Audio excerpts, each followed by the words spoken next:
আসসালামু আলাইকুম। আপনারা কেমন আছেন? আশা করছি ভালো আছেন। তো আজ আমি ডাঁটা পটল দিয়ে বাটা মাছ রান্না করব। এই যে ডাঁটা পটল আমি কেটে ধুয়ে নিয়েছি।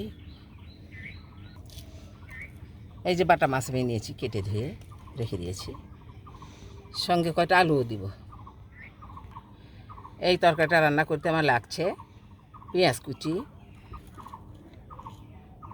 মরিচ গুঁড়া, হলুদ গুঁড়া, ধনিয়া গুঁড়া, আদা বাটা, রসুন বাটা, জিরা বাটা, স্বাদ মতো লবণ,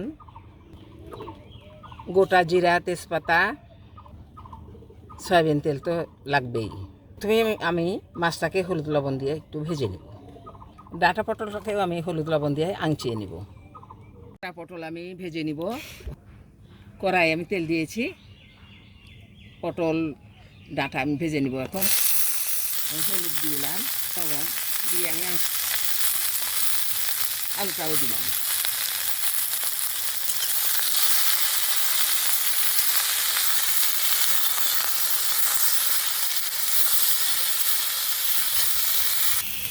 ডাঁটা পটল আংচানো হয়ে গেছে, আমি নামিয়ে নিচ্ছি।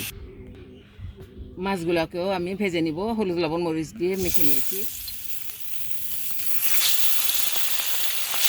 ভাজা হয়ে গেছে, নামিয়ে নিব।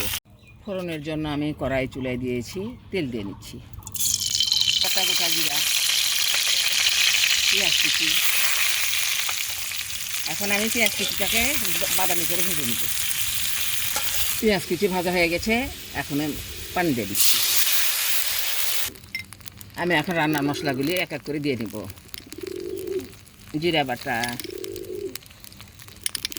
রসুন বাটা, আদা বাটা, স্বাদ মতো লবণ, হলুদ গুঁড়া, মরিচ গুঁড়া, ধনিয়া গুঁড়া। মশলা আমার দেওয়া হয়ে গেল, এখন আমি মশলাটাকে কষিয়ে নেব।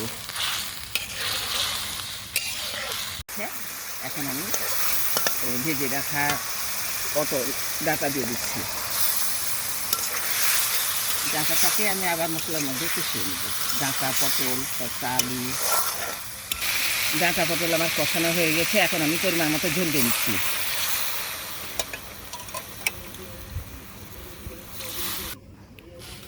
পরিমাণ মতো ঝোল দিয়ে নিয়ে এলাম। এখন আমি ঢেকে দিব, আরও কিছুক্ষণ আমাকে রান্না করতে হবে। সবজিটি বলক এসেছে, এখন আমি মাছ দিয়ে দিব। আমি এখন দিয়ে দিচ্ছি।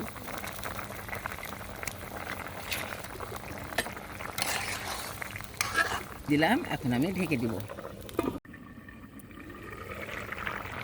তরকারিটা আমার হয়ে গেছে, সব দিকে ঠিকঠাক, ওকে। এখন আমি নামিয়ে নিব।